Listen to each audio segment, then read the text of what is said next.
one experience limerence if they are being manipulated or emotionally abused? Is there a possibility? What are your thoughts? Yeah, absolutely. Yes.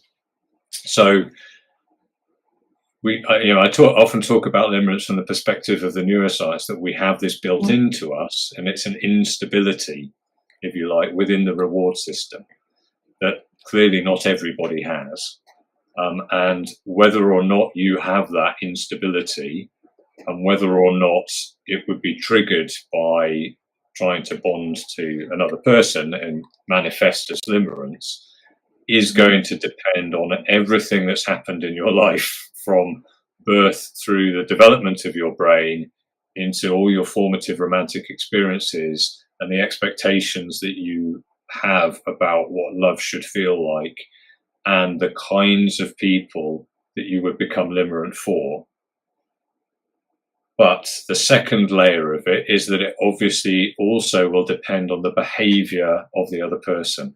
So if you do become limerent for a limerent object who is manipulative or inconsistent, or, for whatever the cause, if they generate uncertainty in you about the strength of the bond, that's one of the most powerful reinforcing mechanisms for driving, desire for a reward into addiction. So the dopamine system, again, the details and the nuance of it are really fascinating.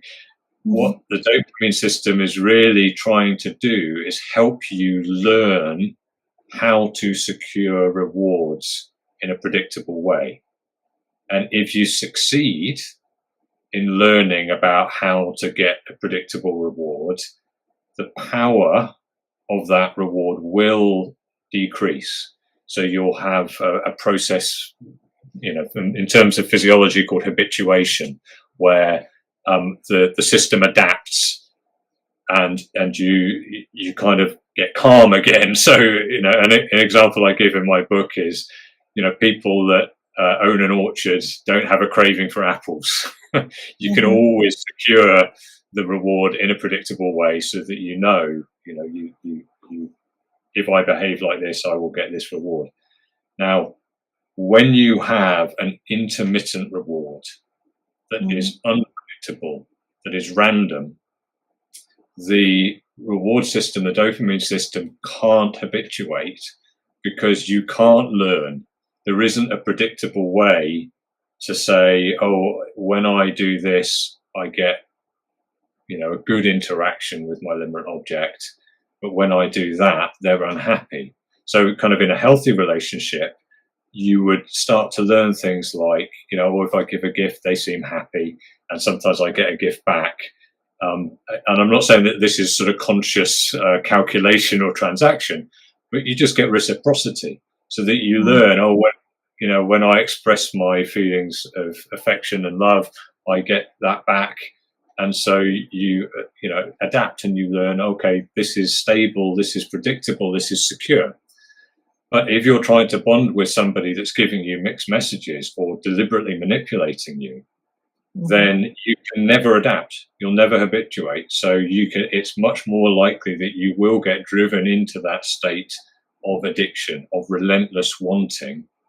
And again, this comes back to the point where that can last even past the point that you realize, I just feel terrible with this person. I don't like this person. They're not a nice person. I don't really want to be with them, but I can't give them up. I'm just drawn, like I'm tethered. I just keep wanting to make it work, to somehow break through all of those problems and get a secure bond. But it isn't possible with somebody who is being manipulative or who is narcissistic. So they want, your adoration of them to give them narcissistic supply. So they'll do whatever it takes to make sure that you are stuck on them, and you're still giving them attention and giving them affection. And they will often learn how to manipulate your emotions in order to keep you in that state of uncertainty so that you can't ever relax. And that is more likely to drive you into a state of addiction.